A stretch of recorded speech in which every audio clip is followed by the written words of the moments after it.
And we're live. Good evening, everybody. Apologies for the slight delay there. We've been contending with some gremlins, which, seeing as though the videos we've been doing about 77 Brigade and how they're interfering with everything doesn't actually surprise me too much. But there you go. You're very welcome, Steve. Steve from Speakers Corner's here. Hi there. How you doing, Richard? And Steve is frozen. Good evening, Richard. How are you? I can hear you loud and clear, Steve. I'm not sure whether the problem's with your end or my end, but we seem to be having some interesting issues tonight with the internet. So let's see how we go. Guys, if you could do me a favor, all the viewers, just let me know that you can see us okay and that you can hear what we're saying before we crack on, because we don't want to waste an hour of your time or an hour of Steve's time if this issue isn't sorted out. Just give us a thumbs up there, guys.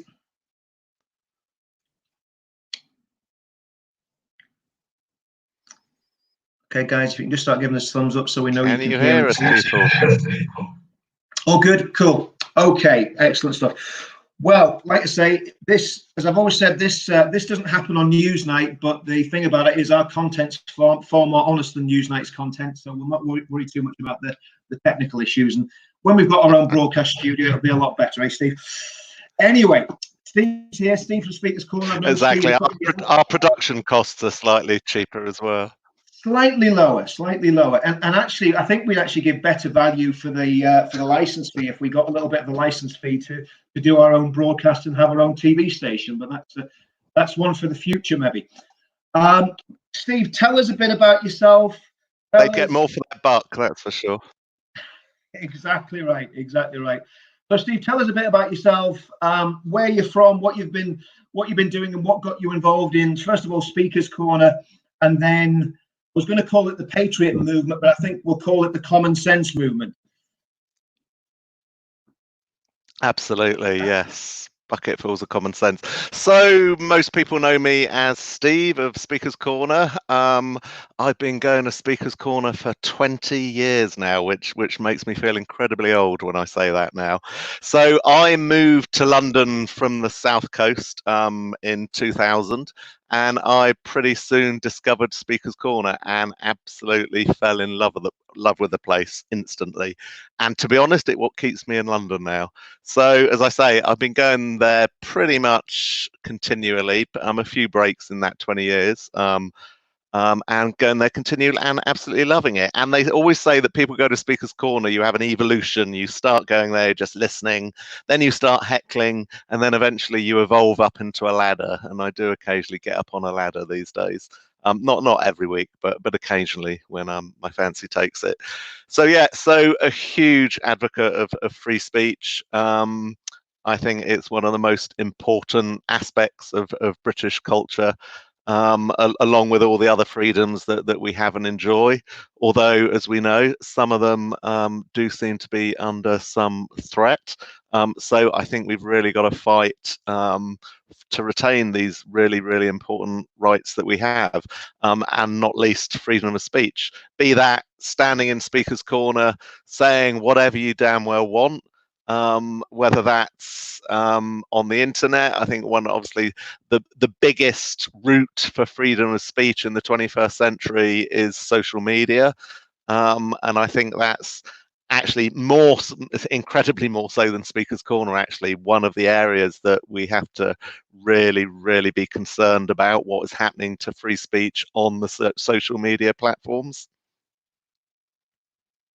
Yeah, I think so. And I mean, I think what you just said there about Speakers Corner, quite apart from the social media side of things, there have been real threats to free speech at Speakers Corner. Do you just want to tell us what's happening with that? Obviously, I'm talking specifically, I guess the biggest threat at Speakers Corner that I've seen is from the Islamists and the Dawah team and really Muslim fanatics that want to dominate the discourse there. And to me, from what I've seen, silence and bully and intimidate anybody else in the area into being silenced.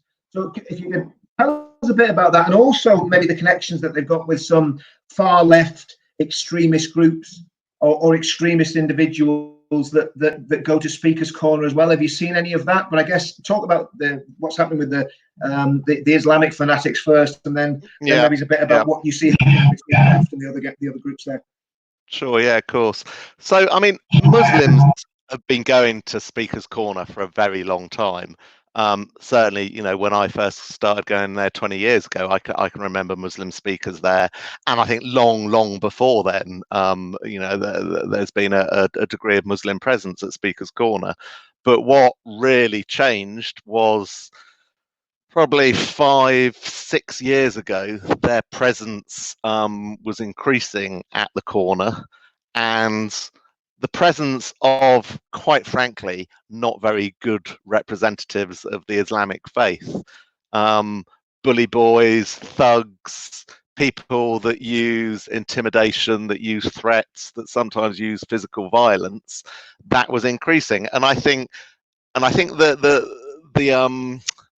the presence of cameras and people filming it for YouTube, I think, didn't help, because I think they suddenly realized that Speaker's Corner also gave them a worldwide audience through the Dawa channels. I mean, at certain points, there have been literally dozens of different Dawa channels using Speaker's Corner at any one point. And some of those Dawa channels were getting huge audiences, pretty big viewing figures very quickly. Either live streaming or recording and putting stuff up later. And I think they realized that, Speaker's Corner, it's giving us a studio. It's giving us a studio for us to broadcast our invariably militant version of Islam. And they wanted to control the place. They wanted to control the narrative. They wanted to control what was said and what was not said. And they didn't take kindly to anyone challenging that. And, I think at its worst point, which would probably have been 3 years ago, at that moment in time, they did control the corner. They bullied, they harassed people out of the corner that did not play to their tune. They were there in huge numbers. The prayer started initially small numbers, but at its worst, there were over 100 people praying regularly at Speaker's Corner. And again, right in the center of the corner, they then started doing their call to prayer right in the center of the corner. So again, as always, when this happens, nothing about being pure and religious. It was all a complete show of strength, power, and dominance, which they tried to take over Speaker's Corner. And as I said, they were pretty successful at it at a certain point. What changed that, Steve? How did the dynamics change? Were there incidents that basically countered that? How was that turned back? I think, in a way, the prayer was the catalyst, because, as I said, it got huge in numbers. They started laying out their prayer mats for the prayer. Initially, they'd lay them out, but then roll them up at the end of the prayer. But then it got to the point where they rolled them out and left them there, basically marking out their territory right in the middle of Speaker's Corner.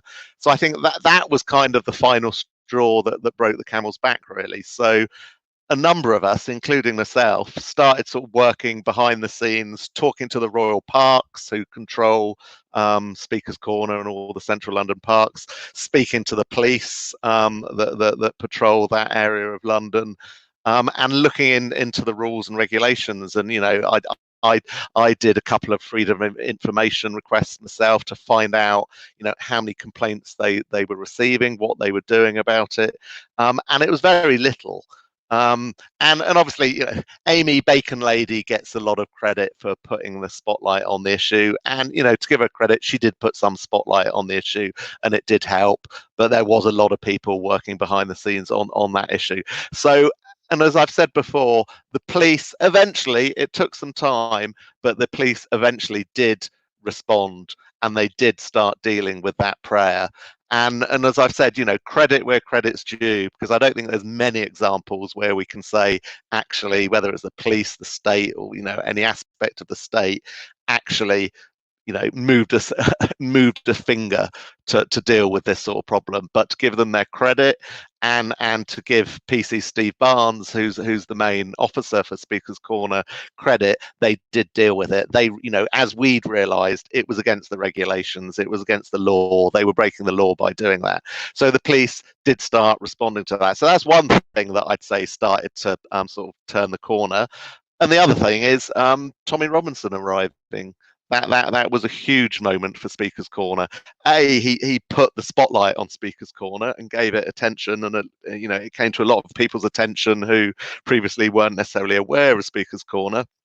And we saw that for the months and now I guess a couple of years afterwards, a lot. It brought a new audience to Speaker's Corner, and a very diverse audience as well. So not the audience that I'm sure the mainstream media would like to portray might be impacted by something that Tommy Robinson did. So and obviously on the day that he came, that was the first moment where they got a sizable physical reaction. Now, I'm not one for violence. Violence isn't invariably isn't the right step to take. But I think the physical presence of people there that knew the background of what they were doing, and in fact, as we all know from the many videos that are online from that famous day, it was the Muslims forming battle lines. It wasn't Tommy's fans forming battle lines, and it was Muslims that got banned, and it was Muslims that got criminal convictions after that day for their violence. So that was another real. Muslims that attacked the police, wasn't it? Actually, physically attacked the police as well. Absolutely. Yeah. And the one individual I'll note that actually struck a police officer with his stick actually got a non-custodial conviction and was back in the park within, I think it was 6 months. Absolutely astounding. That individual I'll just say that individual now has subsequently been banned again, and I am told that he will not be returning this time. But wouldn't you thought hitting a police officer in the face, why the hell was that not a custodial sentence? What the hell was he doing back in the corner only 6 months later? Yeah, and I think the thing with that incident, I mean, I watched that incident back a few times, along with other incidents that we've had at the park, and the guy, I mean, that was violent disorder, and violent disorder is a 4-year prison sentence. If you're involved in violence with more than one person, which he was, then that becomes violent disorder, and then if you're attacking the police, it also becomes a more serious offence. So I don't know. I mean, maybe it's one rule for one and a completely different rule for other people. Part of his defence, two aspects of his defence. One was that he didn't intend hitting the police officer, and I actually think that the police officer was in the middle of who he was actually trying. And secondly, that he was elderly and in health. They were his lines of defence. Yet that individual lives in Reading, or at the time lived in Reading, and commuted to Speaker's Corner on a weekly basis. So clearly not that infirm, really. No. And to lift a stick above your head means that you're probably not infirm as well. So at least his arms were definitely working anyway, Steve. That's for sure. Okay, bring us up to date. Exactly. Bring us up to date a bit more, Steve. We've had these. I'm going to rebrand these demos. Again, I get myself into trouble all the time, so that this is nothing new. But I'm going to call them Antifa BLM protests. Let's call them that instead of calling them Black Lives Matter protests. Let's call them Antifa BLM, because I believe that the whole thing is a hard left conspiracy that is really destroying. Well, it's not going to let it achieve what it wants to do, which is destroying race relations in the UK. But Antifa and BLM and Stand Up to Racism and the Socialist Workers' Party and probably the Muslim Council of Britain are in there somewhere as well. You were at those protests in London. Were you at all the protests, Steve, observing them all? Which ones did you get to? For the first 3 weeks of BLM protests in central London, I was there. I mean, there have been a number since that I was at, and one other subsequent to that. But the first 3 weekends in a row, I was there. Yeah. And in terms of what you saw, Steve, obviously did they start off peacefully? What led to the violence at the first ones where they ended up, to me, storming the Bastille of Downing Street? What happened on those occasions? Because you were very close to that, weren't you? Yeah, so their first protests were on the Wednesday, and I think Busker got some quite good footage of that on the road by the side of the Houses of Parliament, Westminster Bridge. So I was there on the following Saturday, and I was standing right by the sides of the gates of Downing Street, bizarrely right next to the Sky News crew. So had exactly the same sight and experience that they had. Really, And Steve? the Did crowd, you I really see think they'd what they marked. saw? Did you really? You wouldn't think it. You wouldn't think it in You terms of wouldn't, what would they you? in terms of what they put out. Exactly. No, exactly. So anyway, so I was stood by the gates, and there was a sizable crowd on Whitehall, but in front of Downing Street. And I'd say race-wise, it was 50-50, black versus white.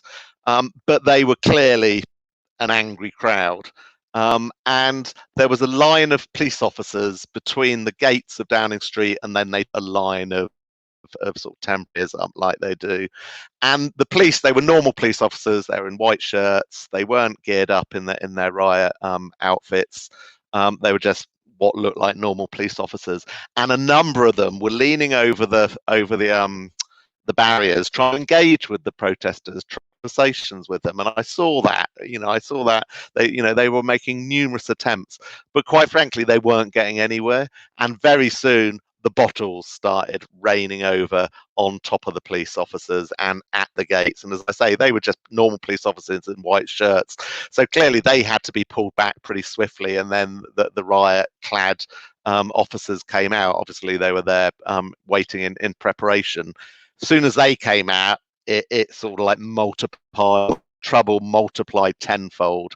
The bottles, the stuff that they were throwing over, fireworks, flares, smoke bombs, were all coming over. I think there was one bit of footage or photo where one of the flares landed on one of the ledges in Downing Street that obviously gave quite a visual thing.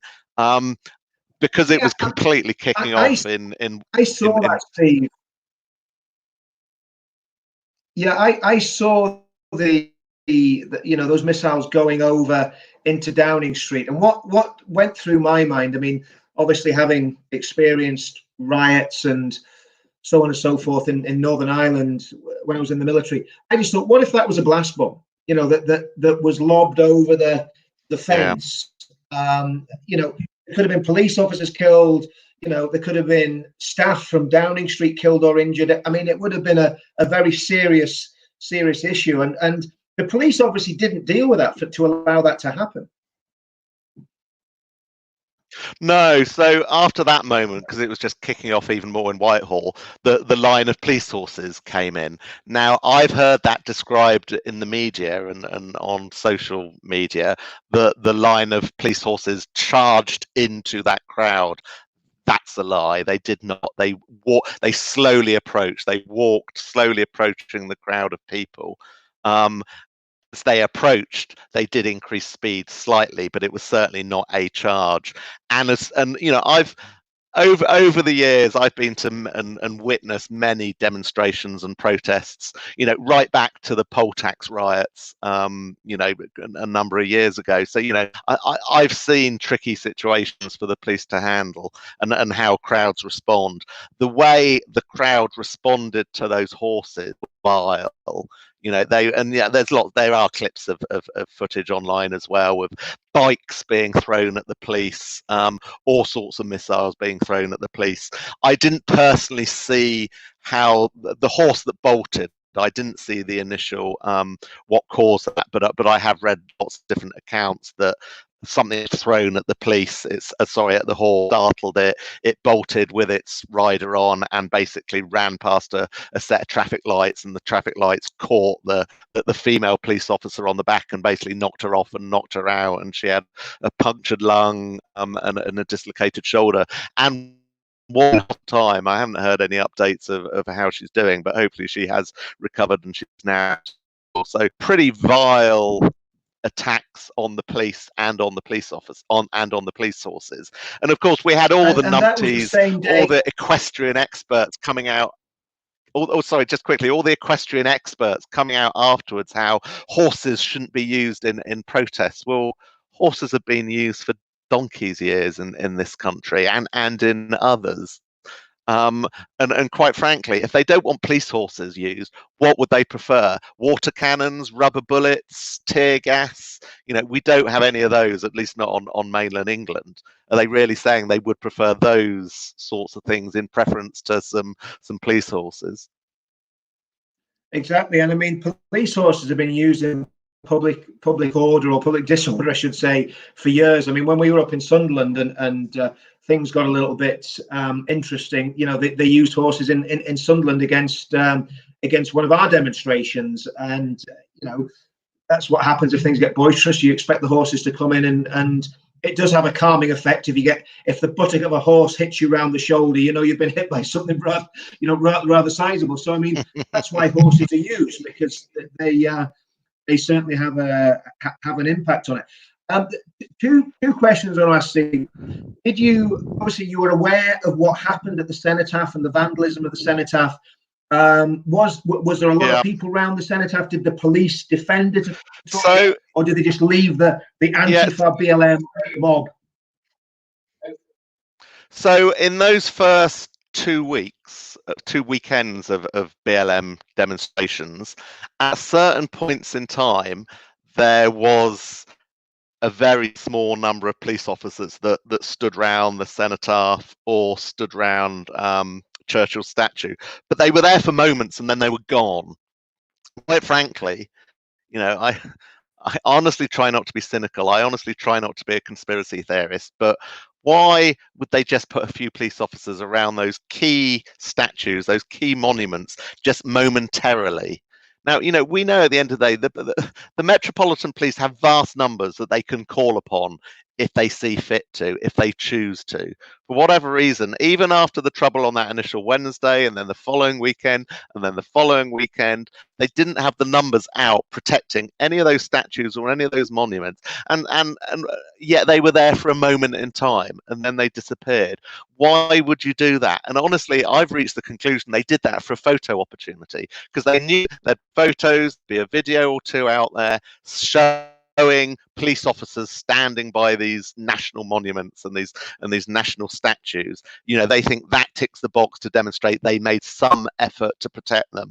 But having been there for long periods of the day for both those weekends, I know those police were only there momentarily. And in fact, the second weekend, in the evening of the day that I was there, in fact, I think I took a photo of it and tweeted it, there was a huddle of police officers. There was about a dozen of them, but they were standing back in the corner. And if you know Whitehall, right adjacent to the cenotaph, it's the building that was the Department of Health. It's a more sort of modern looking building that stands back.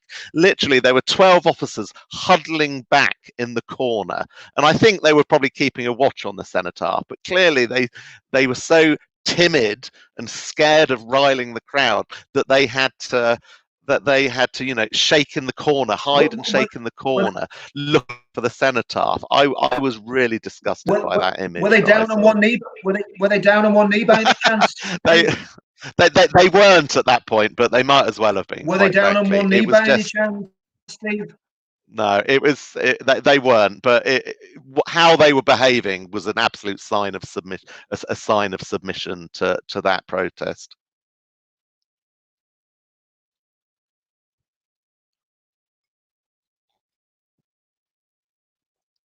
And then obviously the vandalism happened at the Churchill monument as well. And I think just I mean, all the viewers know this, but just to reiterate a point, I think a very, very important point. Sadiq Khan is ultimately in charge of policing in London. I'm sure I'm correct in saying that. He is basically the boss of the Metropolitan Police, even though Cressida Dick pretends to be the boss. Sadiq Khan calls all the shots. The officer in charge, I'm not implying that this is because of the religion of the officer in charge, but I mean, the thing that makes me wonder is, are some of these senior officials, because of their background, tainted by, let's just say, what they believe? And of course, the officer in charge, I think, of all those events was Baz Javid, who is Sajid Javid's brother. The ex Home Secretary. So you basically got a Muslim there in charge of the police, and then you've got a Muslim senior police officer in charge of policing these events. And I just wonder does that colour the way they police these events? Do they police them in an impartial way? I mean, what do you think from what you've seen, Steve? Is impartial policing happening? Certainly not. I mean, again, as I said, I've witnessed and experienced so many protests, demonstrations, marches over the years, and it is very, very quickly so clear on the day what line the police are taking at that moment on that day. And you can tell it by the numbers that are present. You can tell it by what they're wearing, the uniforms they're kitted out on. You can tell it by their demeanor, by their behavior. You can tell it by how they communicate or not with the protesters. It is usually pretty clear and pretty obvious, and embarrassingly so sometimes, how obvious they are, how they apply completely different tactics on one protest to another. And as I've seen this play out in central London over the last month, I guess now, it has altered. So obviously the third weekend, when the patriots, the vets, the people / far right extremist thugs all came out, the police presence was very different, and their behavior was very different.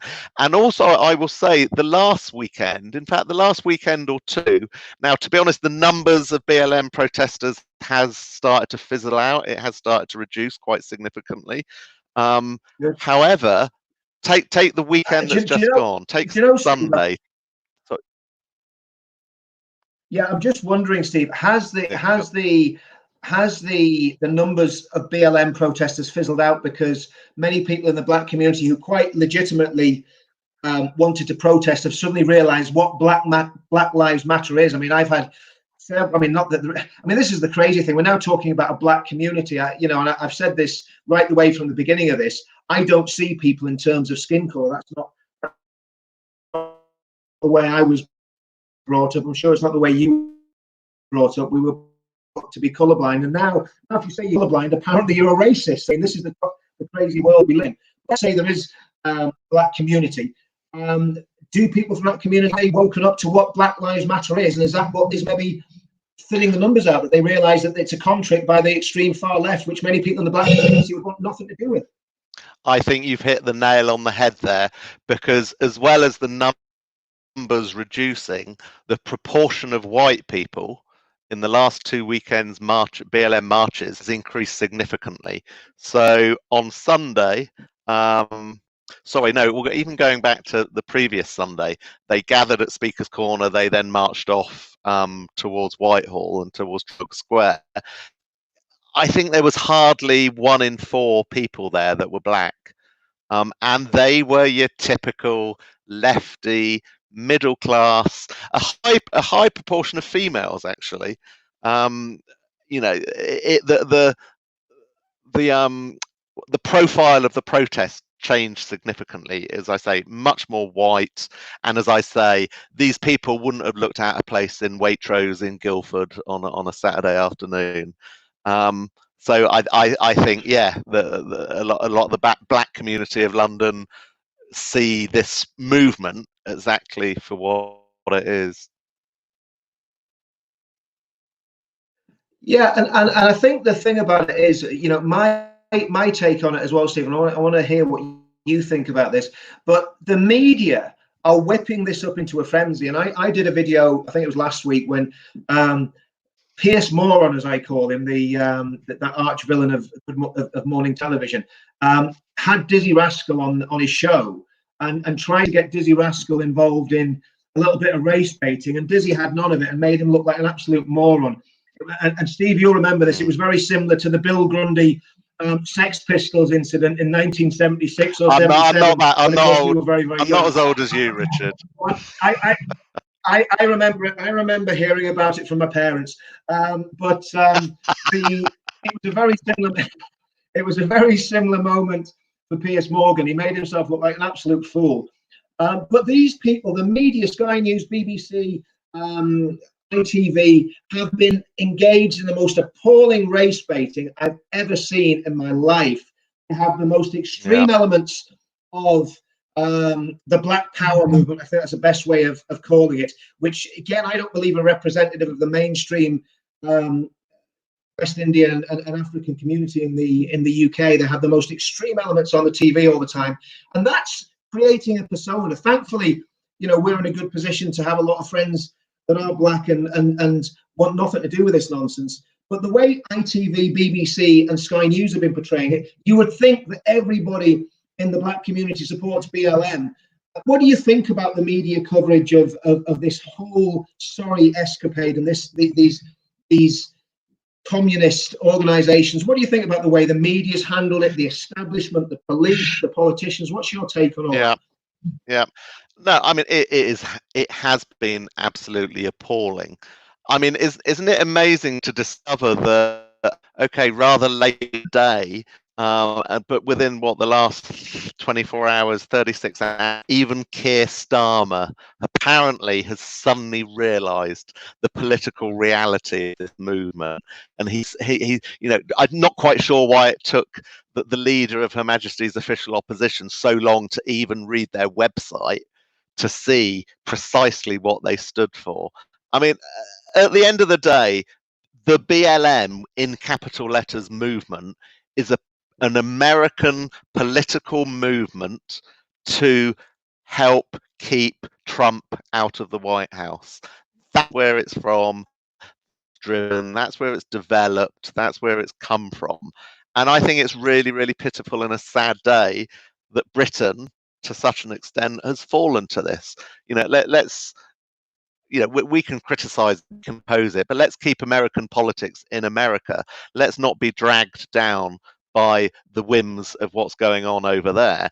As much as I would disagree in an American context as well, but you know, it's come over here and we have fallen for it. And as you say, and as they say on their website, on their GoFundMe pages, it is an capitalist, far left, communist, deep wanting to defund the police organization. And if you need any more evidence of that, look at the last 2 weekends where it seems to have been co-opted by black trans rights. Now, you know, with all the black community, they're probably not necessarily always the most trans friendly or homosexual friendly community. The fact that that movement has been seems to have been significantly taken over by black trans. I mean, last weekend there was as many placards showing black trans rights as there were Black Lives Matter. So clearly, you know, that's a typical subject that left cultural Marxist movement is going to take up, and it's now part and parcel of the BLM movement. It's a point I made when I was chatting to some of the guys last week, and we were saying, look, you know, again, I'm not generalizing because you can't generalize on the grounds of skin color, but let's say the African Caribbean community. Let's just say that. I mean, that's a very sweeping generalization, which I don't like doing. But again, they seem to be quite a sort of conservative demographic in many respects. They wouldn't probably really embrace the trans community too much. I wouldn't think. I'm not going to say, you know, I just from my experience of being in Africa and my experience of growing up, I just don't find them, you know, I don't think they would in general be really too worried about trans rights one way or the other. They wouldn't be trumpeting too much. And the other thing was, which again happened this weekend, Black Lives Matter suddenly became very interested in Arab lives mattering, and more importantly, Hamas lives mattering from the Gaza Strip and from the West Bank. And you know, all of a sudden, this became a Black Lives Matter issue. Now, last time I checked, the last people to hold slaves in anywhere in the world, to hold African slaves, are actually Arab Muslims in Libya, who are basically holding slave markets in what has now become a terrorist state. And that's a completely other issue that we talk about why it happened. You can put that squarely at the door of David Cameron, Nicolas Sarkozy, and Hillary Clinton and Barack Obama. But the reality is, Libya is now a terrorist state. that is governed by terrorist ISIS supporting gangs who are having slave markets and are selling West African men who've tried to get themselves to Europe for a better life. Well, they're now being sold in Libya in slave markets at $400 a pop. So I wonder how that squares with Black Lives Matter, that they're finding common cause with Hamas terrorists who are attacking Israel and Libyan terrorists who are basically imprisoning, murdering, and selling as slaves and Black Africans who are trying to get to the West. I mean, it seems a strange sort of strange coalition, doesn't it?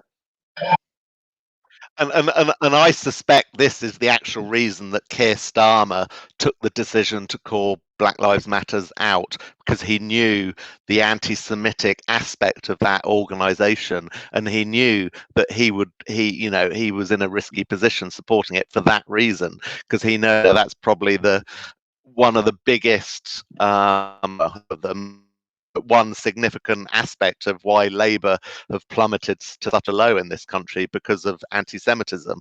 And I think he was aware that that was becoming an ever increasingly apparent aspect of Black Lives Matters. Yeah, but I think I saw a live stream of the Black Lives Matters march in London on Saturday, and again it was a lot lower numbers, but on that specific one there was a huge number of Muslim girls on that march. Yeah, how things turn. Interesting. Yeah, it's strange, and again, we could look at what's happening in Nigeria and West and East Africa, and the way that there really is a sort of a North African Arab-inspired genocide against Black African Christians and Black African animists. I mean, not all. Well, yeah, it was. Yeah, and I'm sure I don't need to tell you, Richard, about the hundreds of Black Christians that are being slaughtered on a weekly basis in Africa at the hands of Muslims. We're not really hearing much about that, are we? We're certainly not seeing placards about that at the BLM protests. So No, we're not. If we have to focus on race, non-Black people slaughtering Black people, you'd think that would be high up on the list. That's what's happening. That's exactly what's happening. I mean, we're talking that the Fulani tribesmen that move through West Africa are kind of they're half Arab, half African, and they're slaughtering African people. I mean, it's as simple as that. Along with ISIS and other groups, right the way through that whole belt of going from Somalia right the way through the Sahara, right the way through to West Africa. It is a slow genocide. It's even happening in Congo now. But I think back on sort of the subject of Black Lives Matter and Britain, I really think Black Lives Matter has put race relations in this country of ours. I think it's put it back 20, 30 plus years, and I think that's really, really unfortunate, and it's the last thing we wanted. Now, we're not perfect. Okay, No. there are still aspects of racism across Britain.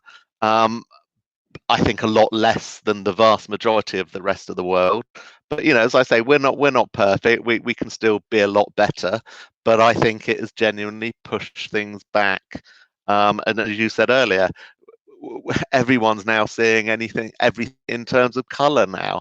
Our media, the state, is becoming absolutely obsessed with it. And I really don't think to the positive benefit of anyone, not least the Black members of the British society. And I hope, as I say, the marches seem to be fizzling out a bit, certainly in central London, but the state, the media, don't seem to be losing interest in it, and they seem to be getting ever increasingly obsessed with the subject. And I think we are going to see some nonsense come out of it that really isn't.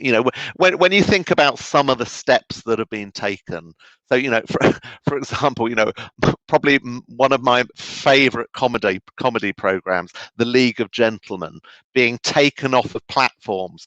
Why? Because of Papa Lazarou, who was like a minstrel looking type character. One character of dozens, if not hundreds of characters on that series. That series being taken off Netflix other platforms. What good is that going to do any individual? Any individual that might have been suffering racism in the workplace or in wherever. What good is taking that comedy program down? All these little steps and these little moments, and it is left-wing, white, middle-class people in positions of power thinking they're doing good, when I think the vast majority of normal, sensible people, black, yellow, white, or any race or ethnic background, thinks it's absolutely ridiculous, and it's not going to be of any benefit to anyone. And if anything, it's gonna encourage the far right racists that are out there. Exactly. And we do all know that there are some far right racists out there. Absolutely going to come on to that. I mean, obviously, both you and I have got stick for what we've said, speaking out against the real far right. We're always classed as, we're always called, far right. But when we speak out against them, we get a lot of blowback. Now, they can quite easily point the finger at us and say, look, we told you this was going to happen. We told you this was the direction it was going on. Now, I think that's a totally wrong analysis. But what the mainstream media have done, and not the black community, because it's not about the black community. They haven't en masse got engaged in this. But the race baiters on both sides have got such great power from this. And I think that's why I keep doing streams about this, about what's happening. We have got to pour oil in the water, so to speak, and really, play the Martin Luther King Jr. card and say it is the contents of a man's character and not the color of his skin that we should all be judged by. And thankfully, in the last sort of 3 or 4 weeks, I've had numerous people, black people, come onto the show and talk about this honestly and openly. Say, yes, there are problems with certain aspects of policing for their community. There are problems with stop and search, some people believe. Again, I don't know enough about it. I haven't been in that situation myself, but I've spoken to several black people that have been in that situation. So, it's having an honest debate about it without this hysteria that the government has basically pushed upon all of us. And one of the comments earlier on was that racism cuts both ways. And the reality is, if we're all honest, every single one of us has prejudice, whether it's against, I don't particularly like Islam. You don't like religion of any sort, so, and again, I'm not putting words in your mouth there, Steve, but these are things that are deeply ingrained in us, sometimes through experience, sometimes because we've studied the subject and we've come to a considered opinion. But it means that we all have our own prejudices and our own biases when we look at things, and we've got to acknowledge that. But at the same time, to create this hysteria, like you say, has knocked race relations back. And I think we're having a march on the 1st of August, which is not about race at all. It's about the grooming scandal. But we're also going to include the tagline "Black and White Unite," so that we can all march under that one banner and say this is a united march of black and white people and Asian people and anybody that wants to come, who are absolutely opposed to the systematic rape of English and predominantly English and Sikh girls in the past 40 years in communities where there's a high Pakistani Muslim population. So, if we can do those sort of things and come together for those sort of things, hopefully it'll take the wind out of the sails of these people that are trying to start. And I believe that there are sinister people on the left and on the right that would quite happily see a race war and see people being killed because of the color of the skin. I'm convinced of that. There are people that evil, and we've got to stand against them. But I think, I'm a great believer that British people, I'm not just patriotic because I like the Union flag. I'm patriotic because I believe British people, whether they be English, Scottish, Northern Irish or Welsh, have a huge amount of common sense, a huge amount of moderation, and are in fact very, very tolerant people and want the country to work. So I'm hopeful that we'll get through this.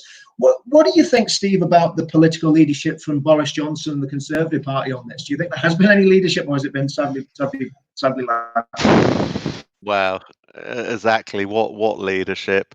I mean, can you imagine? Was it 2 weeks ago when they did and voted on and implement new law? And you can agree with it or disagree with it, but they did it, that mass gatherings were illegal, protests were illegal. Yeah. What happened within 4 days of that legislation being passed? There was a mass gathering in central London with hardly a presence of police. Now, as I said, and a lot of people said, the fact that it took us 3 years after the Brexit referendum for that democratic vote to be implemented really seriously brought our system of democracy into question. Do those people sitting in the Houses of Parliament not think, if we implement a law, we need to make damn sure it's actually physically implemented by the police? And that wasn't. And figuratively, heads should have rolled for that. When Parliament passes a new piece of legislation, and we all know, if you'd organised your protest that weekend, Richard, about the grooming report, we all know the extent and the size of the police reaction that would have garnered. But if you're a certain group, they stick 2 fingers up to the law that has been decided within our Houses of Parliament. That great building that we look at when we go past, and I think they don't think about the long-term implications of what the British people, what conclusion they will draw. And I do completely agree with you. The British people are sensible. The British people don't go for extremists. We don't vote extremists into positions of power, whether that's extremists on the far left or extremists on the far right. Someone like Jeremy Corbyn, where he is on the spectrum, the political spectrum, the British people are never, ever going to vote someone of his ilk in. Similarly, never going to vote a far right government in. The BNP did their best when we were in we weren't in good economic times. They were trying to put suits and ties on and made out to be more sensible. They changed their constitution to allow other races in. They only did that because they legally had to. They did well for a while until their leader went on to Question Time and the entire country saw what a complete clown he was. The people of this country never go for extremists. We go for people that are middle of the road, centrists, sensible. Okay, we see middle left, middle right. We don't go for extremism. We're sensible. I think the monarchy is a key column of sense in the middle of it all. I didn't used to think that when I was younger, but then hey, I voted for the Labour Party when I was younger. We're all young and foolish sometimes, aren't we? I mean, most of us grow up. It's just that some people don't grow up, it seems. Well, that's so what yeah. I think Winston Churchill said, if you're not a liberal, because obviously the Labour Party wasn't really doing much when he said this. He said, if you're not a liberal when you're 20, you haven't got a heart. And he says, if you're not a conservative when you're 40, you haven't got a brain. And I think that's quite a logical thing to say. Having said that, I mean, I trust neither Labour or Conservative. I wanted to talk to you about obviously a little bit about what you understand this phrase we're hearing a lot about, just to unpack it for the viewers. This idea of the slow march through the institutions that we're hearing about, which is the slow march of communism and Marxism through the institutions, and when that happened, how it's played out, and what can we do to undo the damage that's been done by that really a very, very slow cultural revolution that's taken place over the past 30 or 40 years in the UK. Yeah, and it is getting everywhere, isn't it? And it is getting worse. And I actually think it's getting significantly worse now. Over the last few years. Obviously, the BBC is always a strong example of this. But it's throughout local authorities, it's throughout central government, it's throughout NGOs. And I think it's even creeping into private companies now as well. And my theory to this is that it starts in our education system. I think our education system has been on a slippery slope for decades now. So, you know, I was at primary school in the 1970s. I was at secondary school in the 1980s.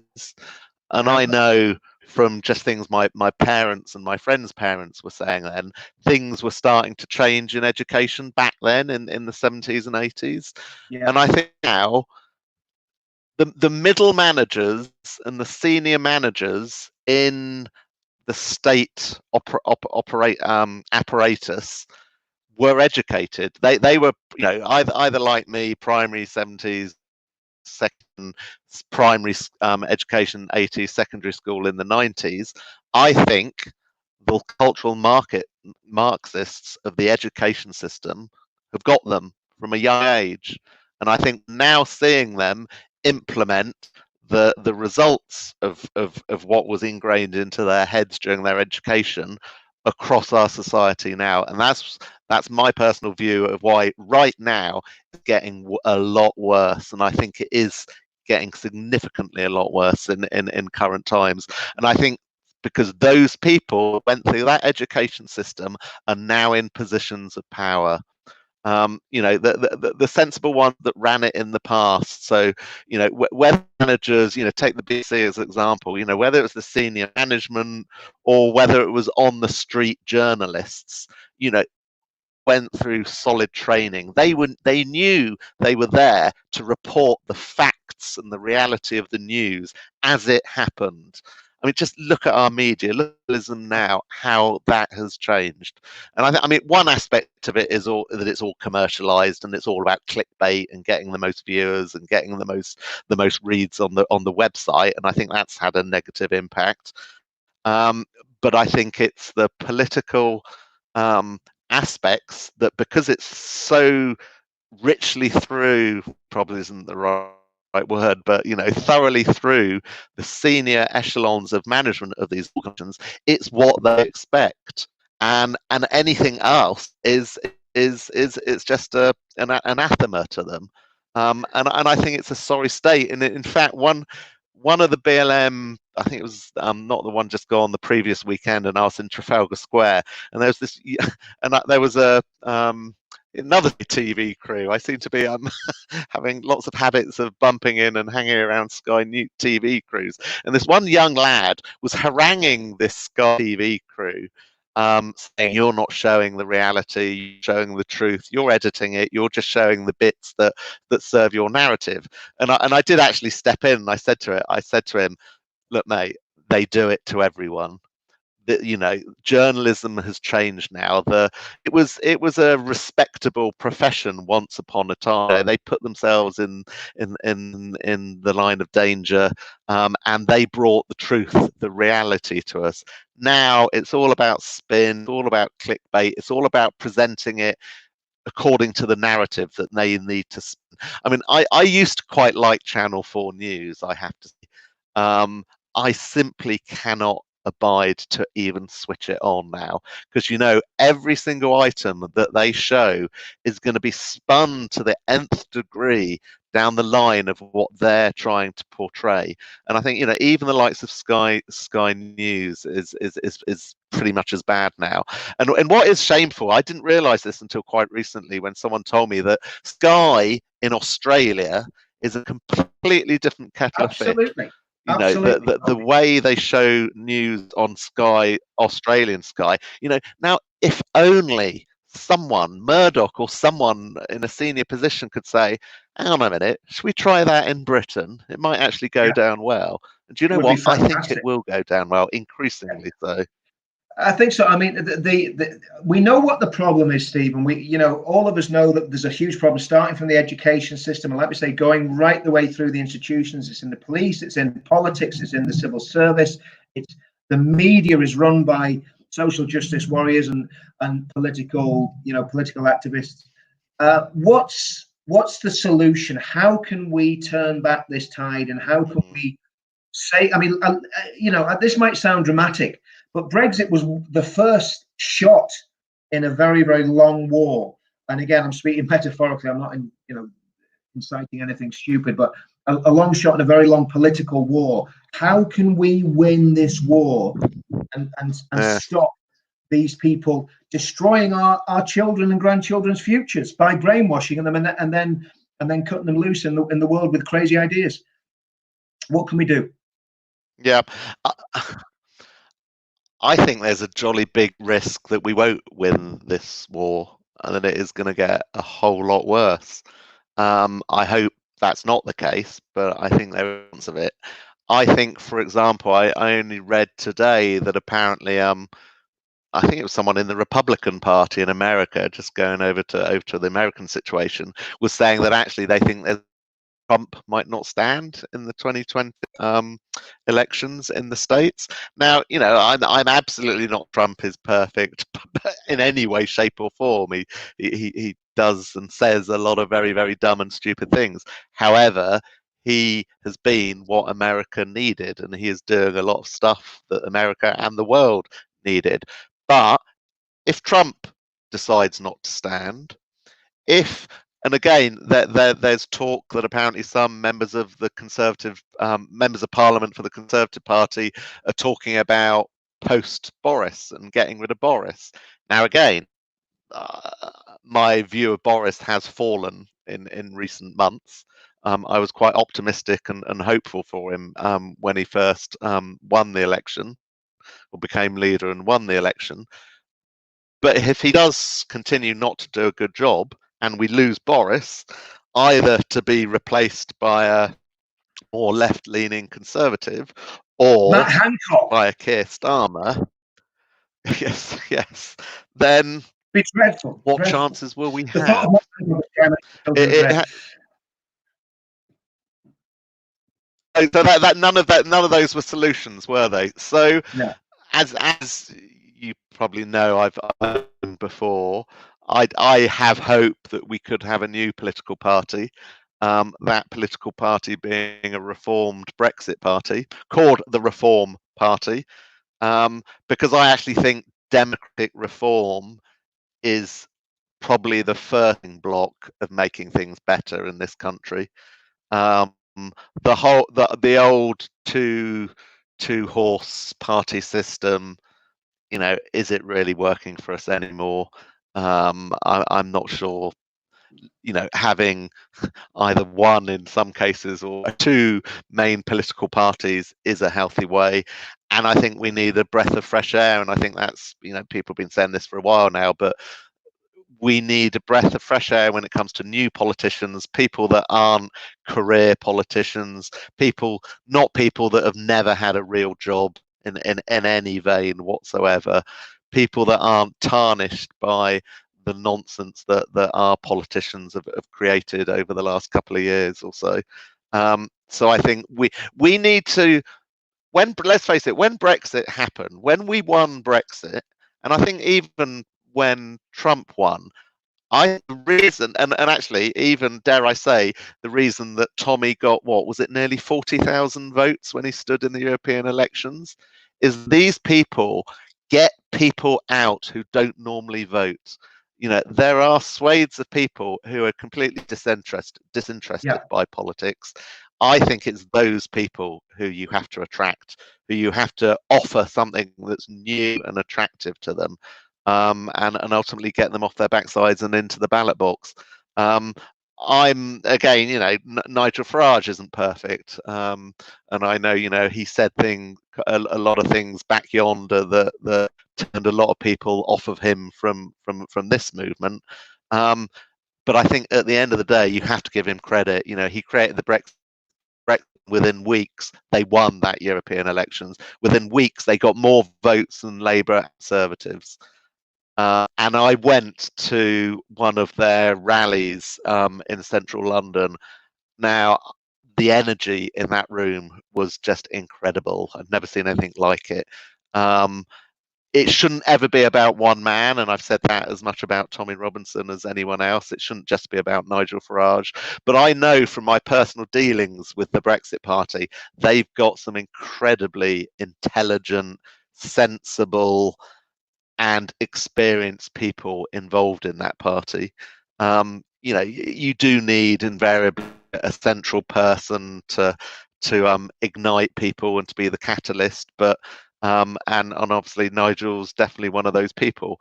But believe me, I mean, I think one of the rising stars or absolute people in the Conservative Party is a guy called Ben Habib, who I think is Muslim in background, but an incredibly bright, intelligent, successful businessman who's not only intelligent but just and decent and just with it and sensible and has common sense. That's what without the two things I need in politics is common sense and integrity.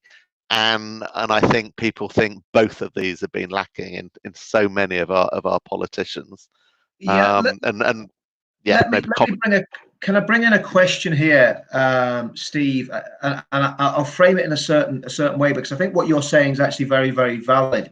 But John Smith is asking about for Britain, and I'll tell you, I'm going to kind of load the question really, because I'm going to tell you what I think about the situation, and then see what sort of comments you've got on it. Obviously, what we try to do with UKIP, with our movement, I will, I believe Farage and his cronies and the establishment deliberately scuppered that, because obviously Farage had the idea of setting up the Brexit Party anyway, and they needed to get UKIP out of the way, especially because they were associating with lowlifes like me and dreadful people like the veterans and people that happen to be football fans and Tommy and so on and so forth. So Farage and his cronies deliberately scuppered UKIP, in my opinion.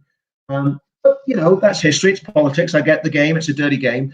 For Britain with Anne-Marie Waters, my thought is this: if Farage is going to do something, what would be a dream would be if Farage went after the people in the shires, the Middle England, the silent majority, and then if Anne-Marie went after those northern towns, the British working class, who get what mass immigration is doing to their communities. And when I talk about the British working class, I'm talking about, again, not skin color related, but just basically the salt of the earth, working class people of all colors that live in those cities or live just outside those cities, that are seeing their communities destroyed by mass immigration. So if on the one side you had Anne-Marie doing her stuff with the working class, and then you have Nigel Farage and whatever party he launches going after the shires, that to me could be a possible way to counter the Conservative and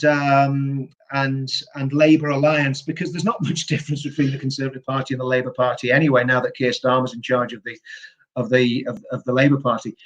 What do you think about something like that, Steve? Do you think that could work? I mean, yeah, I've put my cards on the table. I think Brexit Party, Reform Party, is where I want to put my eggs. Is the basket that I want to put my eggs in, so to speak. And I've always said for the Brexit Party, their strategy should be really, really appealing to the northern communities in the Midlands. I think that's where the battle can be won.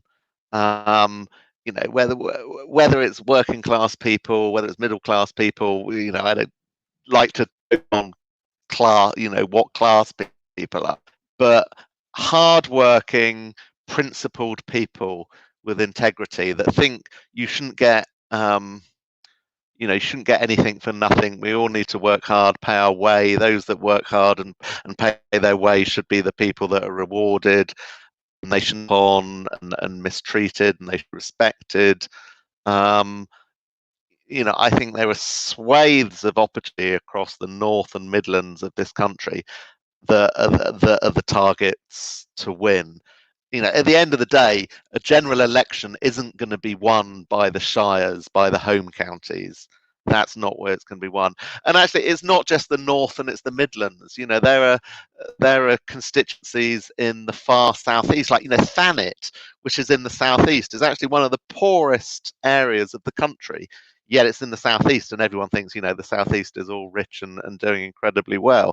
That, you know, there are communities in Wales, there are communities in the southwest that, you know, have lost their traditional industries and whose, you know, levels of unemployment are high, and quite frankly have a huge richness of skills and talent and people down there.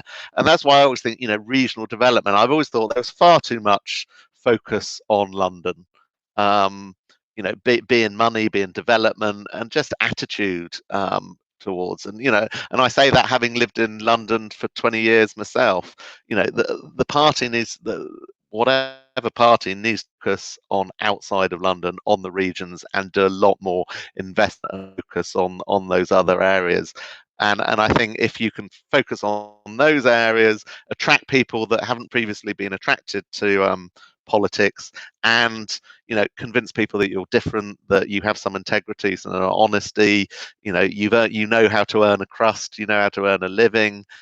You know, maybe you've got some experience in running an organization or a business or a charity or a club or whatever it is, that you can then apply to the world of politics, and we can make politics much better.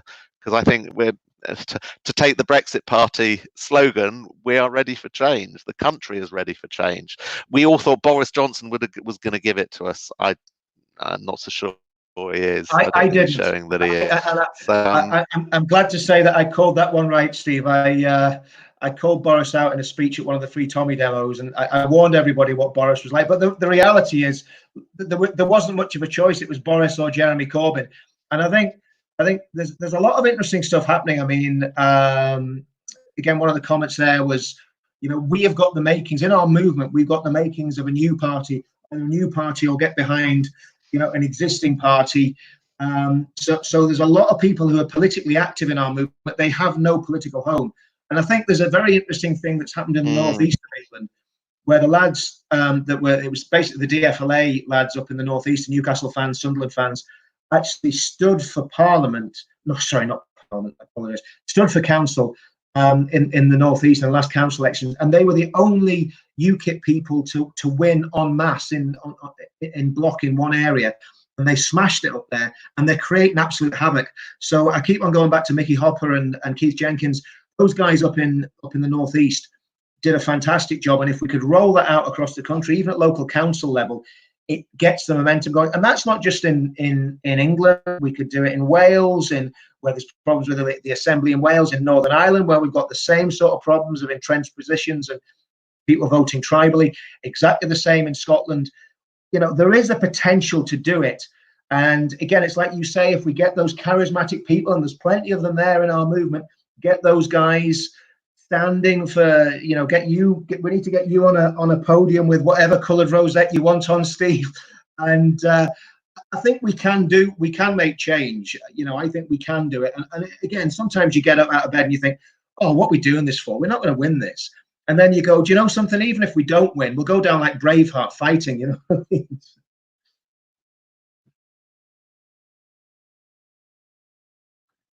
Lost your volume there, Steve. Can anyone hear Steve?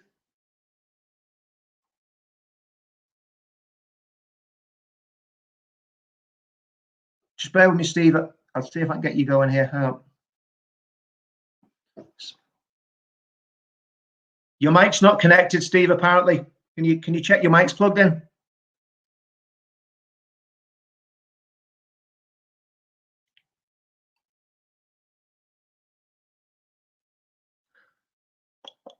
Okay. Try again there, Steve.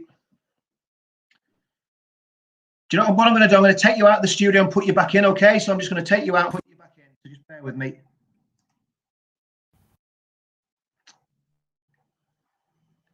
Still saying your mic's not connected, Steve. Guys, can you hear any of us here at all?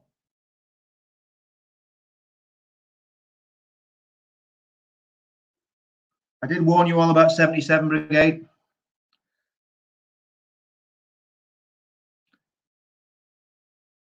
Still saying your mic's not connected. Can you hear me, Steve? Just put your thumb up if you can hear me. Yeah, I can Oh, hear you're you. back, got you. You're back. Can you hear me now? Yes, got you 100%. Yeah. Okay, cool. I was just saying, when during the last general election, the local Brexit Party candidate, so I went out canvassing, leafleting, etc. And I tell you, for anyone that's never done that, it was great. I really caught the bug. You know, the energy, and you know, when you're so I stood outside Southall train station giving out Brexit Party leaflets and shouting, "Let's keep the mad Marxists out of Downing Street." And yeah, I got one or two negative reactions, but I have to say the vast majority of reactions I got when I stood outside that station were positive. Yeah. And it's just an incredible thing. You know, even trudging through the rain, stuffing leaflets through letterboxes, it's something really satisfying. So I'd say, you know, either put yourself forward for election, whether it's in local councils or you know, for the big one. But if not, a lot of people aren't going to want to do that. Just go out on the streets and support your local candidates. You know, whether they're independent, for Britain, whoever it is. Just get out there and help pound the streets with them, because it was incredibly satisfying, and it gave me the bug for doing it in the future. Yeah, I've just got a comment here. Is Britain its people or its values? I think we could say both. If you don't have people, Yes, absolutely, you don't have a country, and if you don't have values, exactly. Yeah, exactly. So I think we've got to say both. And again, that's not a racial. And I would say question, genuine question. No, I would say both evolve. I mean, let's face it, one of our national dishes is chicken tikka masala, for goodness exactly sake. No one's going to deny that. Exactly. Our culture evolves, it changes, it grows, it's added to. Obviously, this is something the FNATs will be absolutely screaming about, but it's the reality. Just look around. Yeah, exactly. I mean, that's the reality. I mean, you know, and that's a healthy thing. So that, you know, there's a huge difference between that. But then again, we should be able to talk about things like mass immigration. We should be able to talk about the way the country's changing, and do that without fear of being called a racist or being, you know. So this is what the left have done. The left have managed to try and, well, they haven't managed, but they're trying to simplify everything, aren't they? Make it a totally binary choice between far left and far right, and yet the answers, you know, on a very, very wide scale between that.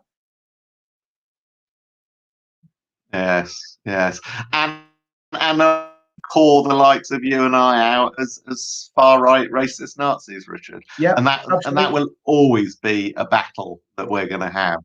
Yeah, and I think, but it's something we just have to push back with. We have to push back with facts.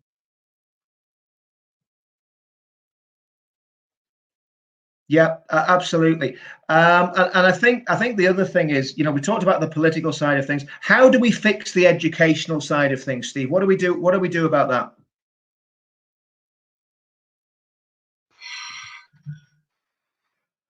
I honestly don't know if I have an answer. I mean, I think young people and children are starting to push back slightly. I don't think it's early days yet, but I think a lot of young people, I think it's a growing movement. Movements like Turning Point UK, that was sort of kicked off by Candace Owens and Charlie Kirk in this country, because, you know, it got to the point where if you had more right-leaning news, you couldn't even open your mouth on campus at university, because they've just been hotbeds of leftism. Starting to change. I think it's only gradual. So as I say, I guess that's sort of pushback from the customer perspective, and I suppose the other perspective is pushback from a government perspective. And, you know, this is in general in terms of the state and the civil service, obviously, is a big one, but the education system as well. It's whether we have political people that have the gumption and the backbone to deal with it, which is why I'm so damn favourable towards Dominic Cummings, because I think he has said and he has shown signs that he's got the thought, he's got the desire to change these institutions. And this was a slightly exaggerated way of saying it, but when someone asked me the other day about what did I think about his travelling up, going down, etc., and should have been sacked, and I think my response was, Dominic Cummings would have to kill and eat babies for me to think he warrants being sacked. Because I think someone like him, and again, he's not perfect either, but it needs someone to grab our sector and drag it into the 21st century and drag it away from this political dogma that it's being dragged down by. Because invariably it's efficiency and incompetence. It's got this politically dogmatic drive to everything it does, at the expense of young girls being groomed and raped in their hundreds of thousands across this country. And that can't be an impetus to it. I'm not sure it has been, but we need 1,000 Dominic Cummings to sort it out. So they're the sort of people that we need to put in power. I think that's right, and I think what we've seen this week is really I believe there was an attempted coup to all intents and purposes when the media and the establishment tried to push Dominic Cummings out of office for actually trying to save his family's life, which was a terrible sin, and the hypocrisy of the media then fawning over protesters that went on to wreck Downing Street. But the media elite and the political elite tried to get rid of Dominic Cummings. The Grandies and the Tory party were doing the same. And I'm glad that he stayed. And I think the counter coup has come this week, where we've thankfully seen the demise of Sir Mark Sidwell, who I'm absolutely convinced, and again, I'm not going to go into it again in detail tonight because I've done it on other feeds, is an MI6 operative. He was basically running government to all intents and purposes. He was head of national security, head of the cabinet office, the most powerful man in the country, without a doubt, way more powerful than Boris Johnson. Thankfully, he's gone. David Frost is going to come in as national security advisor. So all those things are positive, and they're good news. But again, it's just another skirmish in this big battle, this big political battle that's coming. And I think we've got to be prepared for this political battle. So we absolutely need a political voice and a political party that will also hold, not just make it so that the Labour Party never get in, but make it so that the Conservative Party find it extremely difficult to have carte blanche in what they do. So they are accountable to the people that they should be serving.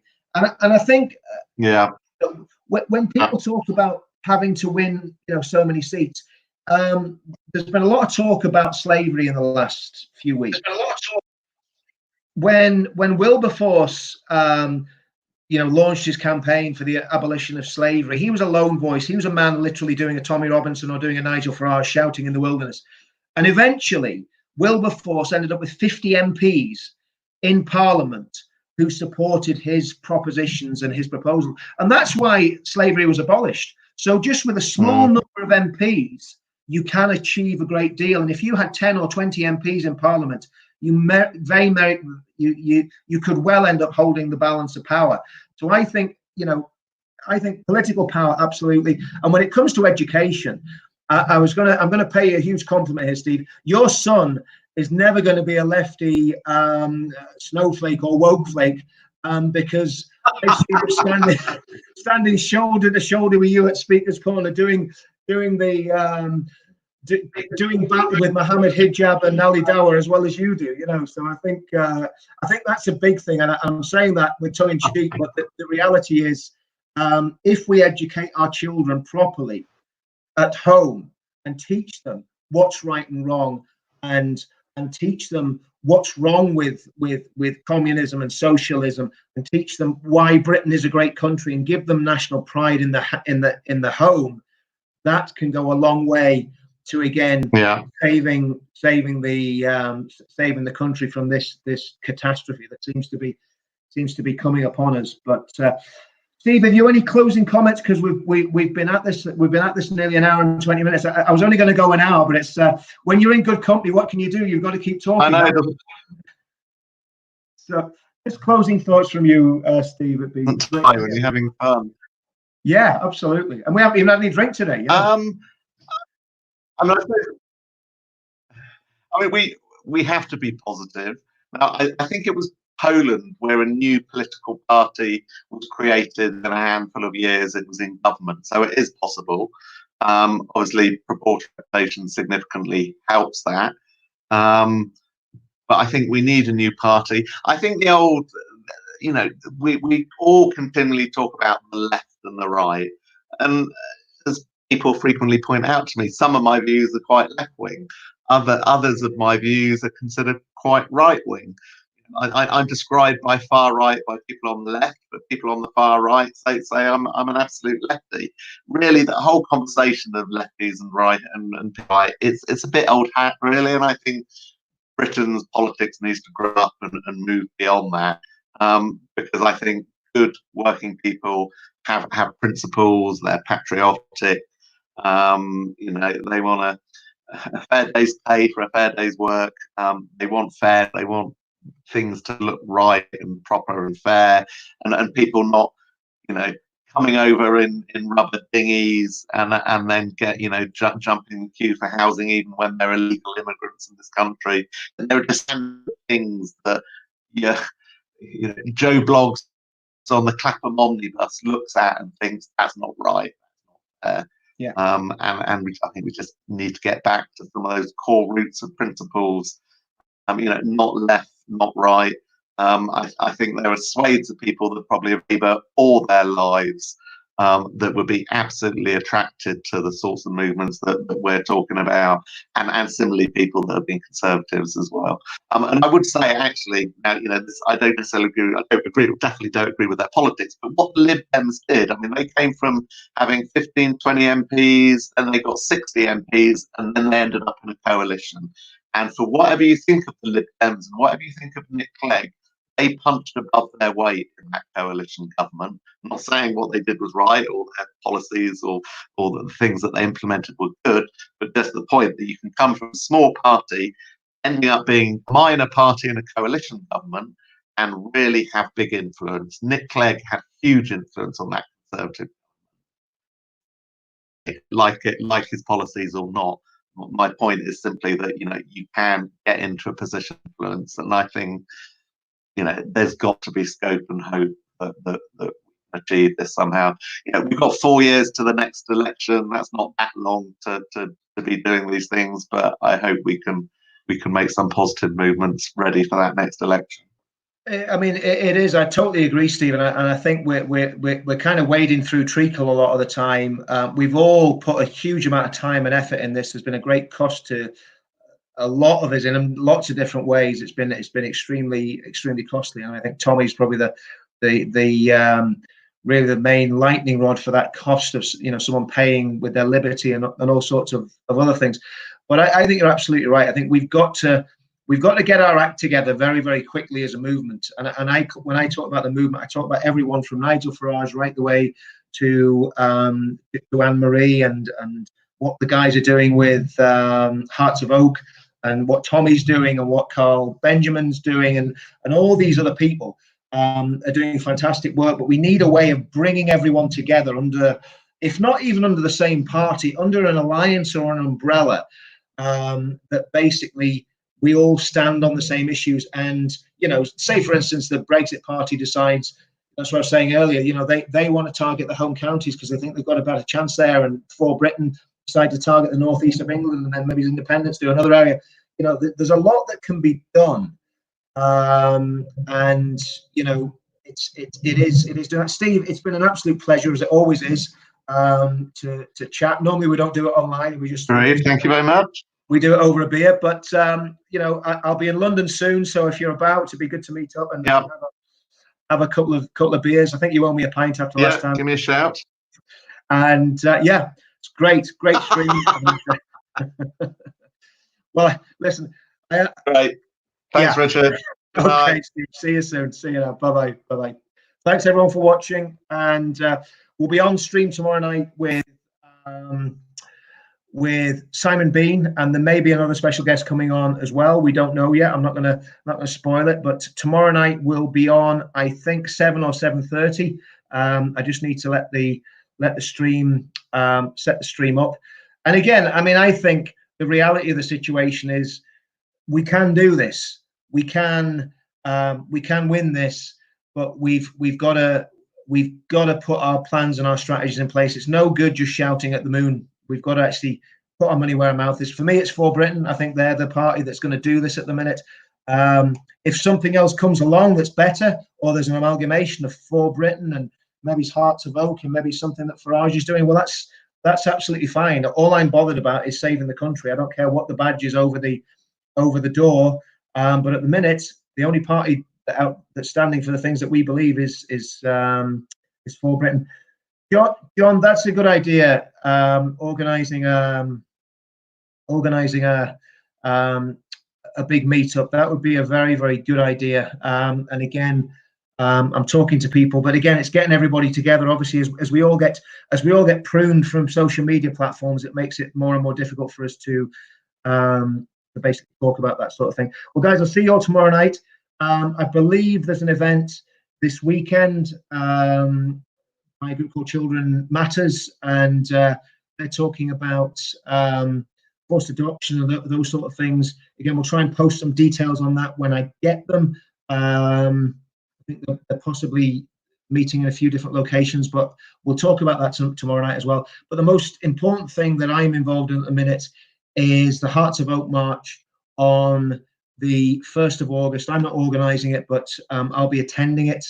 That's going to be in central London. It's going to be on Saturday, the 1st of August. And that's one that we all need to get to, because it's about what we've been campaigning for the past 3 years, which is basically the protection of children in towns where children have been systematically groomed, raped, abused, and even murdered. So we need to get there for that demonstration. Again, it's for all the children of England. It's not just for one set of children of England. It's for absolutely everybody, and all the parents of England need to be at it. So 1st of August, yes, 1st of August will be in central London. I would imagine probably Parliament Square, and it's about these dreadful grooming cases. We need to do something about that. Yeah, we do need to be concerned about demographics, and I am concerned about demographics for sure. But again, what we've got to do is fix the political system, because we cannot stop mass immigration until we have a government that knows that if they don't stop mass immigration, they're going to be voted out. So we absolutely have to stop mass immigration into this country, because it is extremely destabilizing, and I think the more time goes on, the worse it's going to get. Guys, I'm going to shoot off. See you all tomorrow night. It's either going to be 7 or 7:30. Simon Bean's going to be on, and we're going to hopefully have a special guest there tomorrow night as well. So see you all soon. Thanks now. Bye bye.